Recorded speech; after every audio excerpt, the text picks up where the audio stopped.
Get this and get it straight. Crime is a sucker's road, and those who travel it wind up in the gutter, the prison of the grave. There was a broken body in a quiet house, gunplay on a merry-go-round at midnight, and a boy and a girl in love running away. All because of one man's fine Italian hand. From the pen of Raymond Chandler, outstanding author of crime fiction, comes his most famous character in The Adventures of Phillip Marlowe.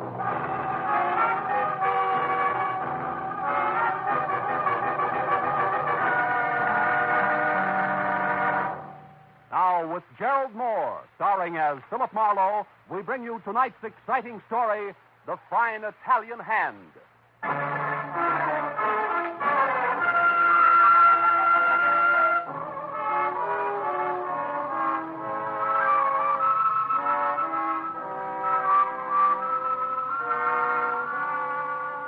The day just passed has been full of jarring contrasts. Laughter hiding heartbreak. A woman dying of loneliness in an overcrowded city. A man who sacrificed everything to make a fortune and shot himself when he got it. The messed up byproducts of our hopped-up civilization.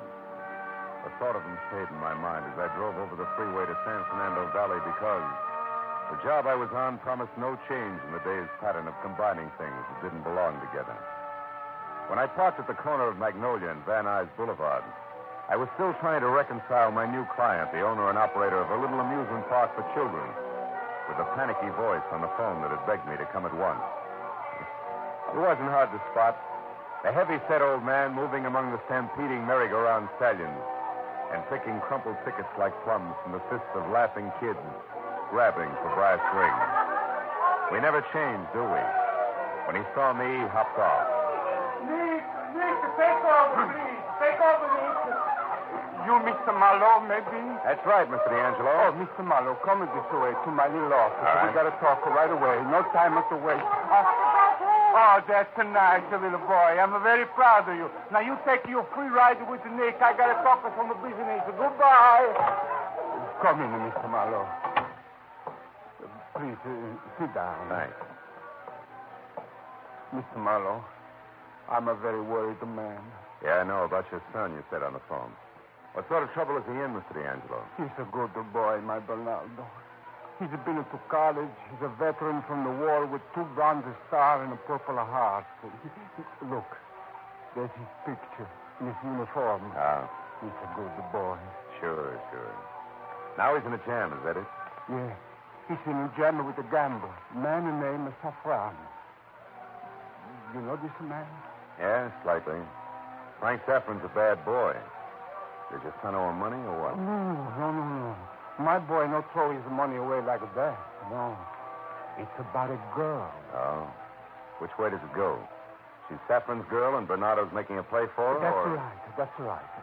This girl belonged to the gambler, and my boy is taking her out. Oh, fine. He won't tell me nothing. I find out just the same. Maybe he's just playing the big shot. And maybe he really loses his heart. I don't know. Mm-hmm. Now, it's gone too far. Now, there's a trouble. My boy's going to be killed or he's going to kill somebody. And I don't know what to do. Well, what makes you think it's gone that far, Mr. D'Angelo? Maybe Saffron will just get tough and scare Bernardo off, huh? Scare off? No, Mr. Marlowe. My boy don't scare off. He's pretty tough. He's a champion with the Golden Glove. Really? Yes. But tonight, that's no help for him. Bernardo come home tonight with his face all beat up. He won't tell his papa nothing.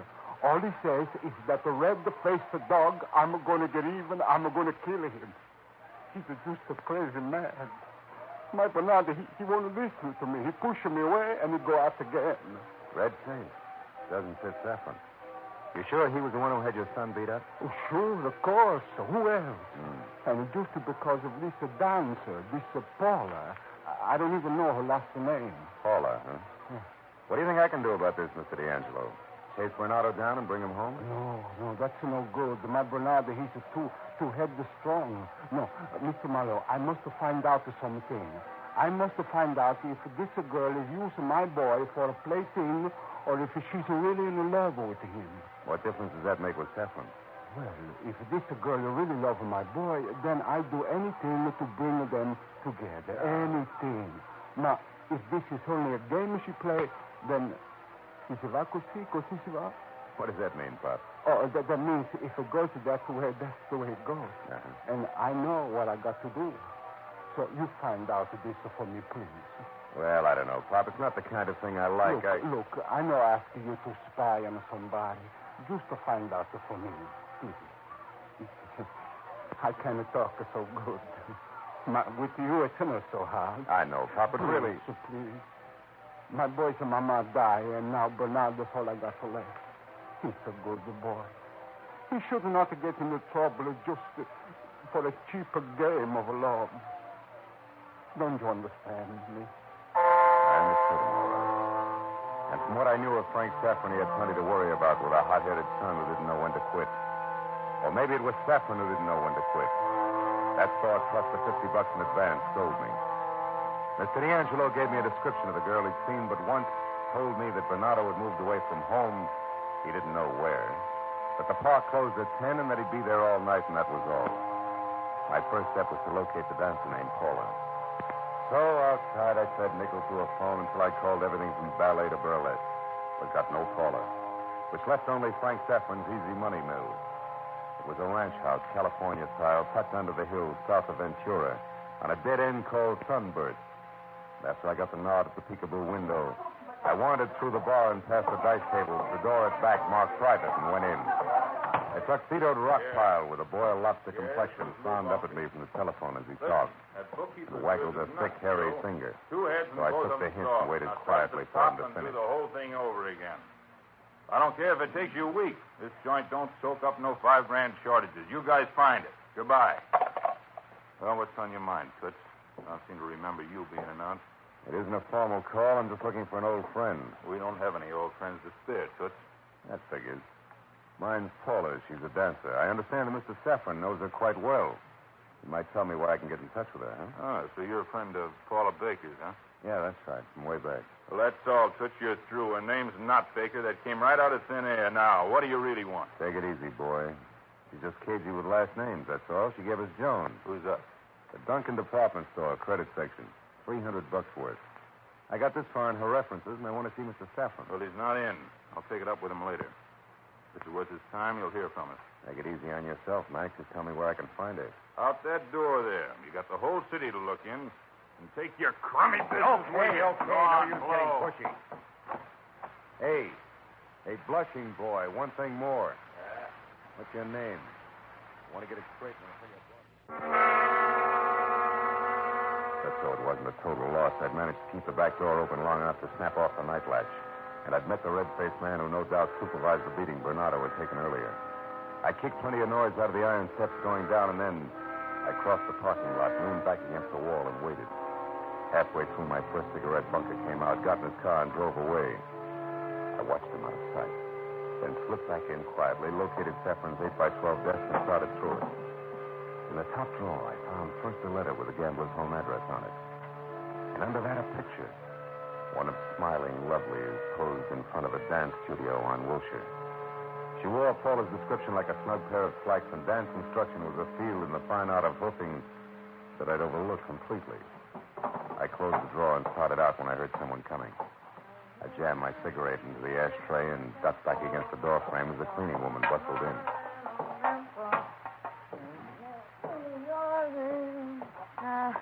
Smoldering cigarette butt. No wonder this trap don't burn to the ground. Hey, somebody's been in here. Hold it quiet, baby. Shut up, and I'll let you have some air again. Is it a deal? Okay. Hey, you don't belong here, mister. Neither do you, beautiful. Let's forget we saw each other, huh? Look, I'm a trusted employee here. Silence is golden. How golden? $5 worth. And if I hear one peep out of you before I get out of here, I'll come back someday and put glue in your soap bottles. Goodbye, baby. The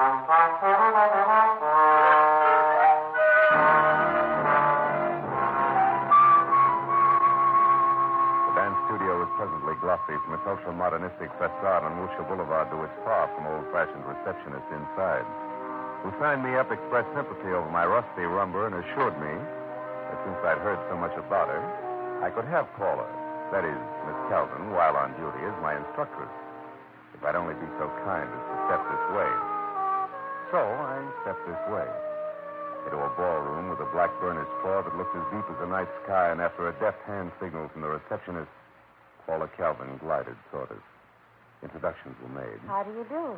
And suddenly, the room was filled with the soft beat of a rumba band, and we were off. Rusty or not, it would have been fun. If I hadn't had work to do. That part was tough. You're doing beautifully, Mr. Marlowe. Just loosen up now and relax, huh? Yeah, I'll try. I'm glad I drew you as my instructor, Miss Calvin. Uh-huh. Bernie said you were top. Told me to insist on you and accept no substitutes. Bernie? Uh-huh. D'Angelo. You remember him, don't you? Yes. Yes, of course, I remember him. Nice guy, Bernie. Good kid.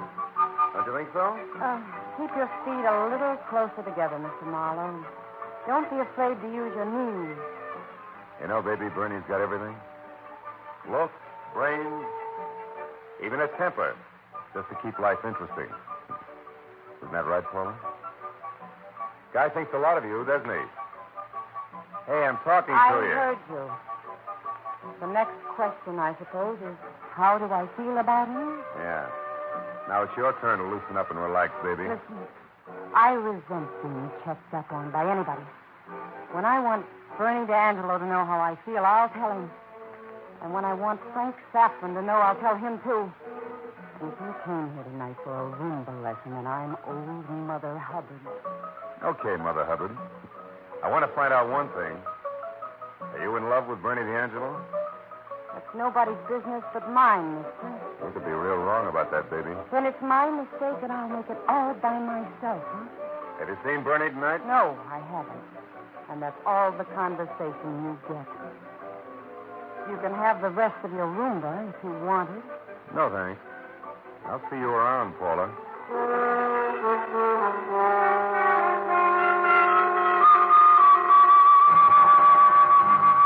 The next best bet for finding what my client wanted was a talk with Saffron. I stopped and called his gambling client, but he was still out. So I drove up into Coldwater Canyon to number 8100.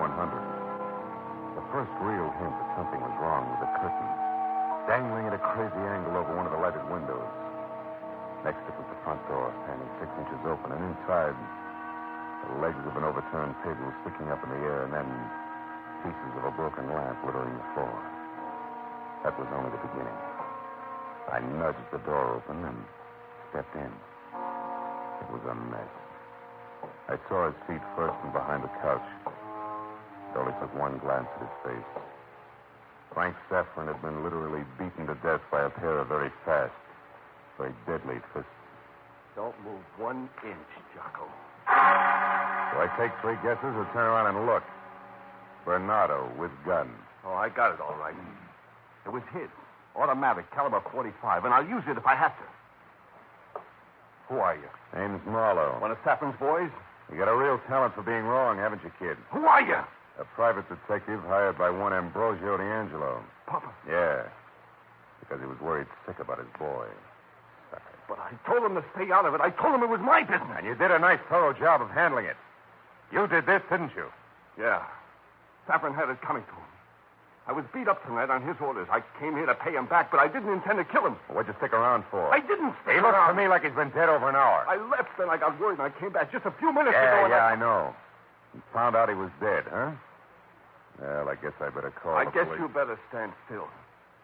If you're really working for my old man, if you really want to help him, the best thing you can do is to get out of here and shut up about this until tomorrow morning. I don't work that way, kid.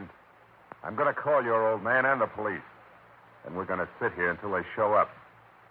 You won't give me a break. Not that kind. If you run, you haven't got a chance. We'll just have to see about that. I'm sorry it turned out this way, but it didn't. I got a lot of things to do. So take your ethics, Marlowe, and sleep on them. Go! Bernie! Bernie, don't run! Come back!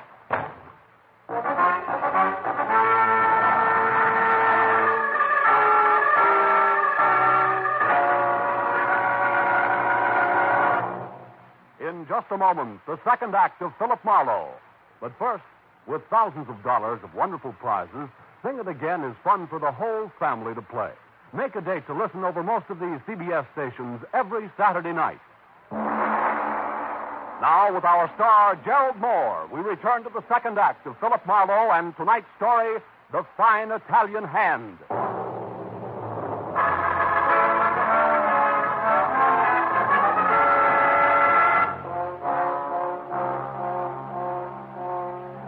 I splashed some water on my face and wobbled over to the telephone that was spilled across the floor near Frank Safran's broken body. It was too late to do anything more constructive than call my client and, before he heard it from the police, tell him what his boy, Bernardo, had been up to. The kind of job that had given at least an eye tooth to get out of. So when I dialed his number and got no answer, I was glad, even though it didn't quite figure that the elder D'Angelo shouldn't be in. Now there was absolutely nothing to do but call the police or... Get away from that phone.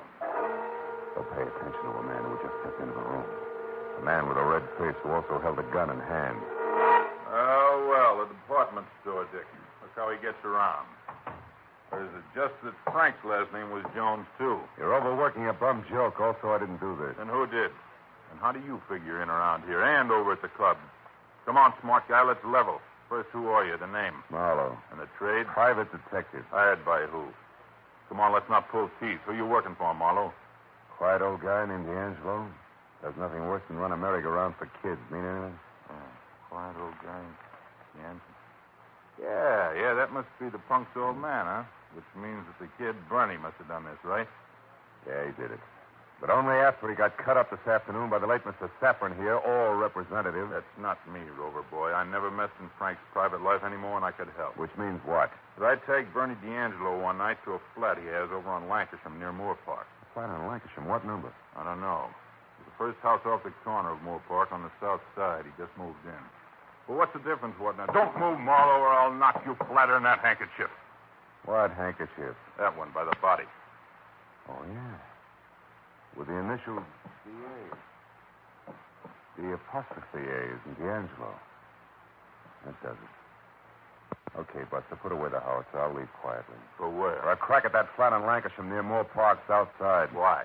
So that if the kid's still around, I can stop him without calling the cops. And only rattle him into losing his grip altogether. Which would mean lots of firepower and a kid sooner or later dead in the gutter. What's wrong with that? A couple of things. But in particular, what it might do to us. Yeah, I know. To a nice old guy who runs a merry-go-round for kids. Nuts. So long, sucker. The howitzer's lowered. Beat it before I start crying.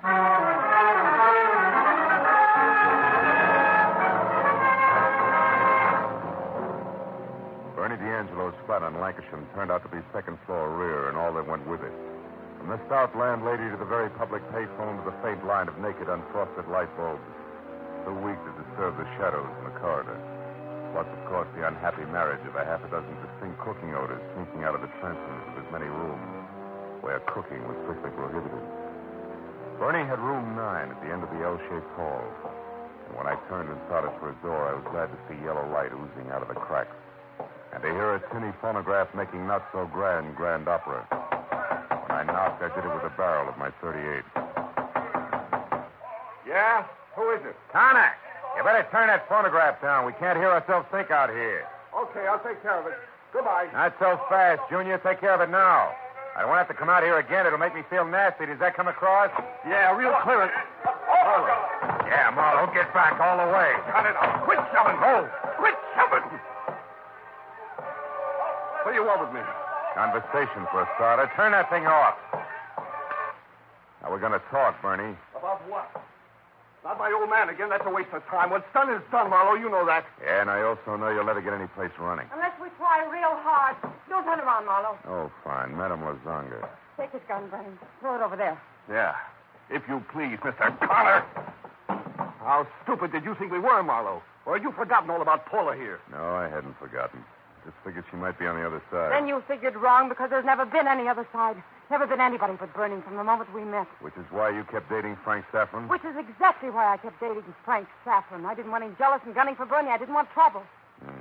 Now that you got it, you don't want to let it go. Is that it? What do you mean, Marlowe? Yeah, I mean if you turn yourself in now tonight, there's still a chance you'll get off easy. Yeah, and a better chance that he won't. All right. But even then, it'll only be manslaughter, prison for a few years. This way, it's got to be worse. Hide and seek from here on out for both of you, right up to the end. No matter when that is. Look, honey, maybe No Marlowe... maybes, Bernie. I don't want you rotting away in jail and me rotting away on the outside because you accidentally killed Frank Saffron. Now, come on, Bernie. Let's get out of here. Put him in this closet here. Yeah, sure. Hey, look, Marlowe, if you do go back to Pop, tell him I wish it had been different, will you? Why? We can eat his heart out a little more? No dice, kid. Shut the door. The sight of you is making me sick. Okay, fella. Shut it in. And shut it stays.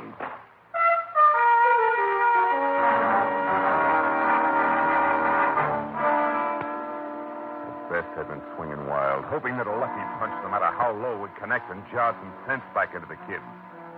But it had played differently, and as I started to kick the lock on the closet door, I knew now that Bernie D'Angelo resented me and probably his father along with the rest of the world. It wouldn't give him an even break.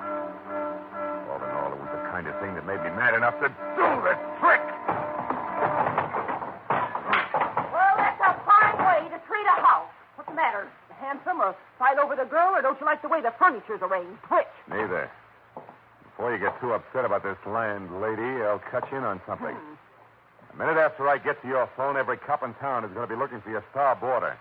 Because tonight, Bernie D'Angelo killed a man. Yeah, it's got nothing to do with the stuff you've wrecked. Come on, Handsome, let's settle up. There's one splintered door and a Oh, this smashed is my lucky table and day. a lot of little pieces that used to be a vase. That broken box over there with them papers in it ain't mine, so it's no charge. Okay, how much... how much do you want? How much? Well, 20, 25, 30 with the vase. $30 in all. Well, Hanson, what is it? What you staring at? Oh, this slip of paper here. Fell out of the box. You stowed a lot of other papers. Can't hurt you. It's only a receipt. What's the fuss? Because it is a receipt, Granny, from of all places a department store. A receipt for a present delivered a long time ago. What? Yeah, it's got to be. All right, Granny, here. 30 you said, huh? 10, 20, 25, 30. $30. And if I'm right, sweetheart, I'll send you another vase come Christmas. Now, forget what I said about the phone and Bernie's being a killer. Because a mistake may have been made all the way around. What kind of mistake, Handsome? A big one, abuse. And I can't be more specific than that until I find the elder Mr. D'Angelo. Good night, Granny.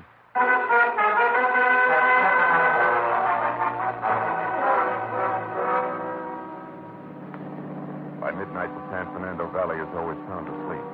So I covered the 5 miles back to the amusement park in close to as many minutes worrying all the way that either my hunch was wrong and I was heading no place, or that it was right and I was too late to keep murder from happening again.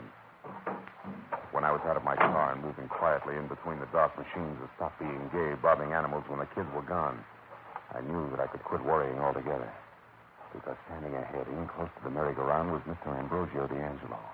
And opposite him, holding a gun that I'd already seen once tonight, was Lou Bunker, the man I figured had killed Frank Saffron. And when I was within a dozen yards of him, it played just like that. Far enough. Stop right where you are and turn around. Why? So you can hit me over the back of the head and kill me like it was accident, huh? I fall in the dark while I work on the merry-go-round, huh? Pretty smart guy, mister. That way, no Ambrosio D'Angelo to testify that you killed Frank Saffron. No, my boy Bernard. Turn around and quit yapping. Nobody told you to go peeking into windows or to play drop the hanky when you went inside to make sure that I killed Frank Saffron. It was all your own idea. Yeah, and brilliant. Drop it, Bunker. Mr. Marlowe, look out, Mr. Marlowe. You won't get far, Buster, believe me. Mr. Marlowe, look out. He's hiding over there on the merry-go-round. All right, Pop. Now, I know how to get him out of where we... D'Angelo, get down. Pop, are you all right? It's all right. That's okay, Mr. Marlowe. Just a scratch. Don't worry about me. Just to get ready for Bunker, because I'm going to go over there next to the switch. He can't hide no more, Mr. Marlowe. I'm going to start at the merry-go-round, make him join us all around. I go now. Why, you fat old fool! There, Mr. Marlowe, he's around. Stop me. With pleasure. Oh, my leg! Oh! Listen up, Marlowe. Not quite, Bunker. You want to make it to our hospital? Fill in the blanks fast. Come on, why did you kill Saffron? Come on. Okay. I dipped into the till at the club and dummied up the books to cover. He was going to find out about it, so I went to his place to get him. Bernie got there first, huh? Yeah. They had a fist fight, and after he left, I went in and... And finish him off with your feet. I see that. I went there, Mr. Marlowe, because I was worried about Bernardo. I had to do something. How did you know that D'Angelo was there, Bunker? Marlowe, police. Come on, keep talking. Well, I heard a noise when I was inside. So I left and doubled back. He was inside then, but I only knew that it was an old man. I didn't know who he was until later when I came back a second time when you were there and saw that handkerchief. Hadn't been there before. Then when you talked about the old man here, I figured that D'Angelo initials could fit him as well. Oh, that's my boy, Bernardo. Bernardo, sono qui. Over here, Bernardo. I better go round. Look, Mr. Marlowe. The girl is with him. They didn't run away, did they? No, they didn't run away. That's it, Mr. D'Angelo. Welcome your boy home.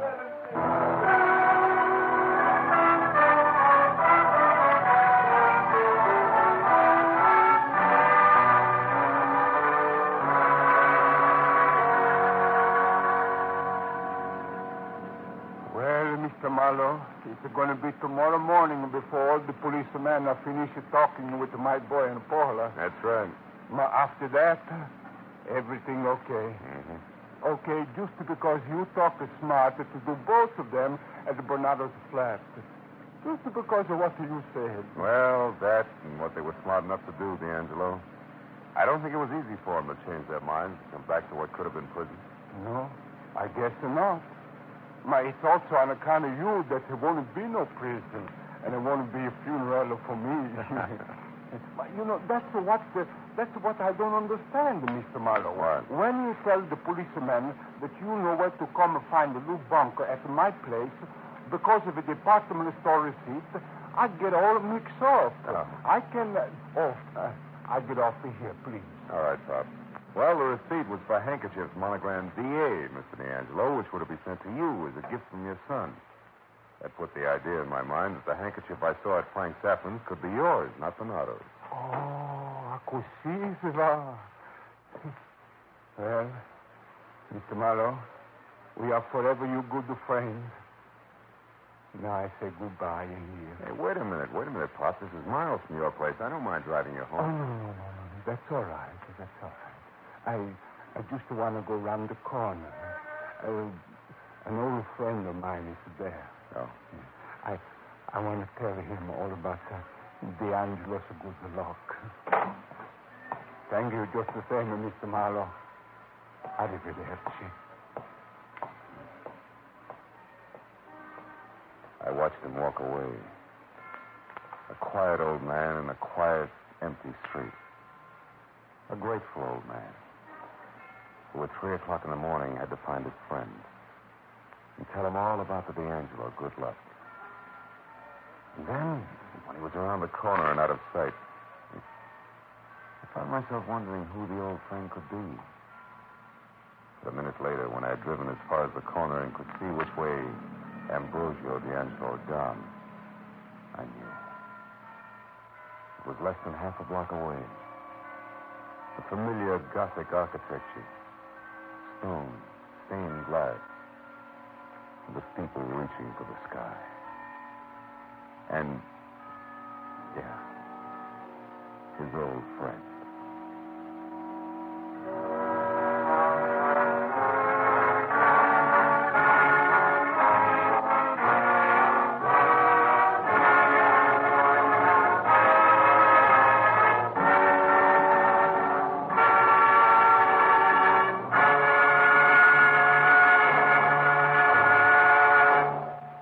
The Adventures of Phillip Marlowe, bringing you Raymond Chandler's most famous character, star Gerald Moore, and are produced and directed by Norman McDonnell. Script is by Robert Mitchell and Gene Levitt. Featured in the cast were Georgia Ellis, Jay Novello, Paul Dubois, Barney Phillips, Ann Morrison, and Vivi Janis. The special music is composed and conducted by Richard Oron. Be sure and be with us next week when Phillip Marlowe says... This time I took a beating from a clever Chinese, ran into a twisted corpse in an alley, and watched death strike on the railroad tracks. All because of an open-toed banjo, which was jinxed from the start.